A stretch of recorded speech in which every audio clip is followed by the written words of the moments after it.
Corsair's long-running pro controller company Scuf likes to stretch outside the bounds of just a gamepad, just a chunk of plastic, with some very obscure and quirky products such as the inflatable exo pillow to give you an ergonomic position when you're slapping noobs, the gamer grip if you're an esports athlete and want to stay locked into the haunches of your controller. Still don't fully understand this buttercream lotion, but we will be testing it on the channel. It's not lotion, it's to keep your hands dry for increased grip. Then they have the precision rings, which are little overpriced spongy bits, which go over your analog sticks to increase the tension. Then they've got the universal thumbstick caps, which are pretty sweet, however they're not fully universal. They don't work on the Steam Deck, for example. But Scuf recently released a very interesting product that I was excited to get my hands on, and that is some side grips for Xbox One and Series controller. You simply pop off these side panels, and this enables you to have trigger stops or locks on a standard OEM factory controller. And you're also getting Scuf silicone or rubber compound, which I praised for being incredibly grippy, although their old compound used to break down incredibly quick. Not the new stuff. Right around the time they got acquired by Corsair, Scuf actually did start making some QC or quality control improvements that I observed myself, and that was one of them. They started changing the rubber compound in their hand grips and their thumbsticks. A little bit less grippy, but more durable in the long term. If you don't run the intro, you're just going to keep jaw jacking and lip smacking, and these people are never going to get out of here. They've got things to do. Run the intro. This is your controller captain. We've reached 6,900 feet. Go ahead and start flicking the sticks and mollywopping the back paddles. You don't like back paddles? How about those rear buttons? We've tested almost 100 custom and premium controllers, and we're only at the beginning. You need a thumbstick guide or tutorial on how to overclock your controller? Check out the controller playlist. Bing bong. Controller captain out. A quick disclaimer for my audience, the Stallions and Stallionettes. These side panels were purchased with my hard-earned money, so if you like the channel, a like and subscribe would greatly be appreciated. Also, I have a merch store down there in the description, so if you want to buy like shirts and coffee cups and stuff like that. I'm gonna let you get behind me. That sounded not like anything that we're ever gonna do together, but I'm gonna swap the camera over to that angle so we can get on the table here and unbox this bad boy and get it installed on a controller.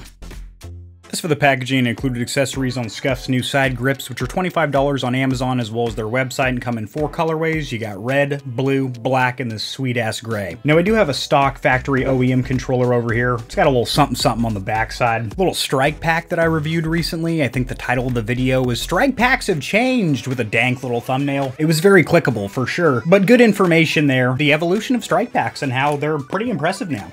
Let's get this off here, because that's not what the video's about. Those unfortunately have a negative condensation, that's water and stuff. A negative reputation, if you will, for being used for cheating, but that's such a small aspect of what they can be used for. Usually scumbums and scallywags are the ones that do that, but just regular gamers like you and I'm assuming you have moral integrity and fiber, they just use it to add paddles to a stock controller for about 40 bucks. You don't need a knife or anything, you just pull the pull tab. This is a licensed Xbox product, so it is going to have that stamp and sigil and tons of lime green, of course. Plastic dust cover lifts up like a little treat. And you have a hole, it's only big enough for one finger, so don't get ahead of yourself or too excited. Go ahead and pull this out. And you have what appears to be a stick of gum. It's not. This is not edible. This is your instruction manual. Now, this is a pretty sweet little color diagram that does walk you through the steps of installing this, but you're not going to need that because you're watching a video. So let's just discard that. Now, flipping this around the backside, you are going to have your pry tool, which you are going to need. You can use your fingernails, but you're probably going to hurt yourself or the controller. This pry tool is necessary to remove these 2 side panels from the stock controller. I do have dozens of these laying around from previous disassemblies or teardowns of controllers. So I have a scrapyard, if you will, of carcasses of controller parts, buttons, and PCBs, and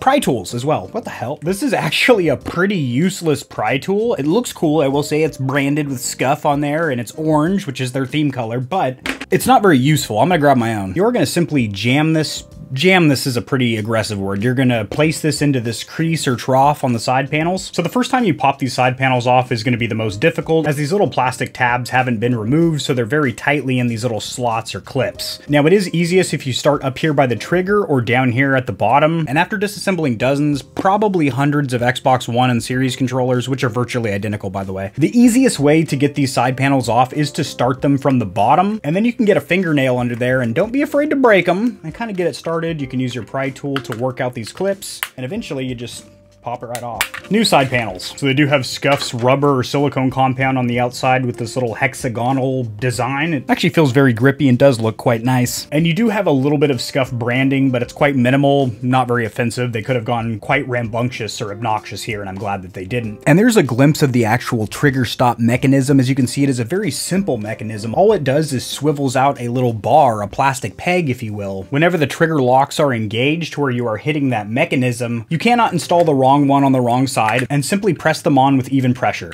They will snap into place. Now, I will say I picked this gray for a reason. I think it looks fantastic on this flat matte stock controller. This gray is just the color pop that it needed. Okay.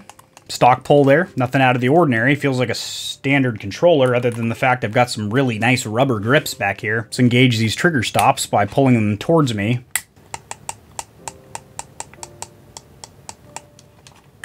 Savagely disappointing. Holy hell. I'll be right back. Hello from Seattle and goodbye to my living room for a minute. Hi, I'm back. So I was under the impression, and I think most gamers were, I think this is why this product was brought to my attention, requested to be reviewed. It really does tease or allude on the landing pages that the triggers that you're installing is going to be these digital mechanical switches, mouse-like switches, if you will.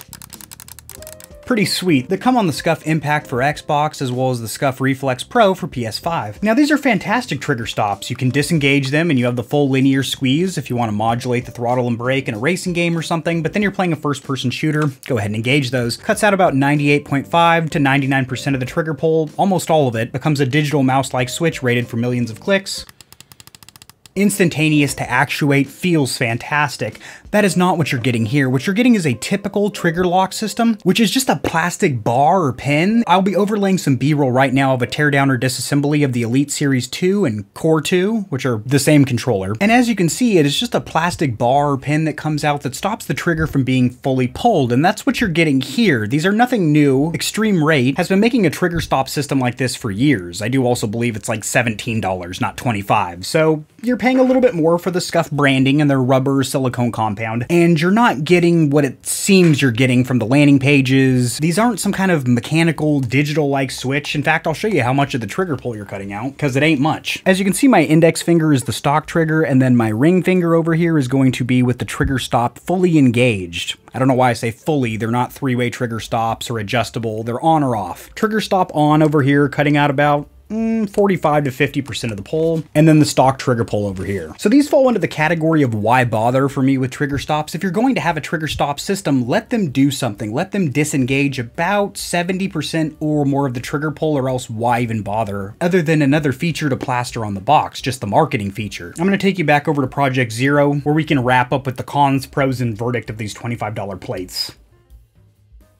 Please note, the Scuf Pro Grip will not work with the Scuffed Instinct. Well, we know that because that controller actually has the good mechanical digital trigger stops, not these janky boys over here. You're probably wondering about a warranty. Probably a little bit less concerned considering it's not like a $300 controller from Scuf, but this $25 piece of plastic could easily break because think about how it's being used. You're hammering on those triggers, just giving them the old Dutch rudder and the buttered biscuit every single match, sending them back to the lobby. That's a high point of failure. For sure. Trigger stops, taking a pounding. You know what else is taking a pounding? Scuf/Corsair's warranty policy by me in the past, present, and future, and in this video as well. It's only 6 months. That extends to their controllers as well as all accessories, basically everything that ships out of their warehouse, which is freakishly short, especially when you're dealing with astronomically priced third-party custom controllers. But this isn't that. This is just an accessory, but still, 6 months. I'd like to see at least a year. It's a little bit more acceptable in my eyes. So the cons, pros, and verdicts. Verdicts. That's not plural. Just one. There's one verdict. One gavel getting slammed here. The cons, because there is a few of those. There's multiple, if you will, as I lift my armrest to get my ergonomic position to go in on this product. The little 15-second clip that they play on their landing page on their website really does make it seem like it's a mechanical digital switch. It is not. It's just a bar that comes out and cuts out about half, 50% of the trigger pull. Really nothing to write home about. ExtremeRate has had a kit like this for Xbox controllers for about 7 years, and I think it's like 16 or 17 bucks on Amazon. That's linked in the description below, as is this Scuf one as well, if you want to check it out. So I do think that the marketing was slightly deceptive. Nowhere is it listed or worded as having mechanical or digital switches, but on the little video, it definitely looks like it is a very short pull, when in reality, IRL, there's a lot of travel there. Get your passport ready. There's a lot of travel involved with that trigger pull. The next con, you're only getting a 6-month warranty, and these are constantly getting hammered on. They're triggers, for God's sake. So that little plastic piece in there, granted, it does look quite robust because there's no long pieces of plastic that stick out. It's all encased in that very small little nubule. So it doesn't look like it's going to break, but it could. And if it does, you only have a 6-month warranty, and that kind of sucks meat. The next con is going to be the mechanism to activate the trigger stops. It feels incredibly cheap and flimsy. There's no resistance there. It's just a tiny little plastic piece in comparison to the Instinct Pro over here, which has a nice, not aluminum, but denser, more durable feeling plastic, and a nice resistance, a good clunky feeling when you engage these trigger stops or locks. And they're also in a great position where you can just engage and disengage them on the fly from back here, as where these bad boys are in a much less advantageous position as they're on the side over here with this garbage feeling plastic. So the mechanism, the lever doesn't feel great. That's all I got in the cons department. As for the pros, the rubber or silicone compound is incredibly grippy. It is the same shit that they use on their Instinct line for the Xbox and their Reflex line for the PS5, which I greatly like. But that's pretty much the only pro I had, was that it cuts out about 45% of the pull, and it has that rubber or silicone compound back there.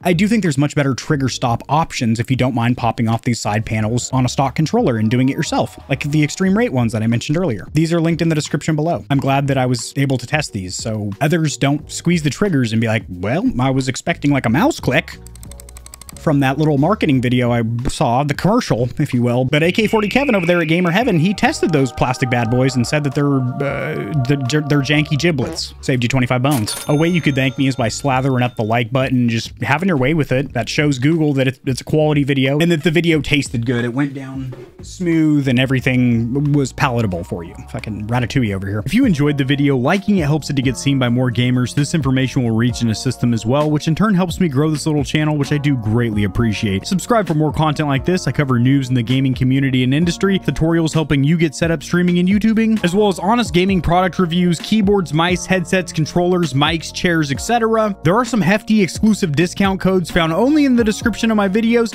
and only for the audience here at Gamer Heaven. I have links to all my other platforms and socials in the description below. To get in touch with myself and the Stallions and Stallionettes of Gamer Heaven, join the community Discord, and check me out at twitch.tv where I go live every other leap year on a blue moon if it falls into an odd calendar number, and my pH balance is on point. Just kidding. Starting June, I'm going to be live streaming a lot. Thanks for watching. This has been AK40 Kevin hosting Gamer Heaven, and I'll see you tomorrow because I upload daily. All the time. 60% of the time. Sometimes. Most of the time. Peace.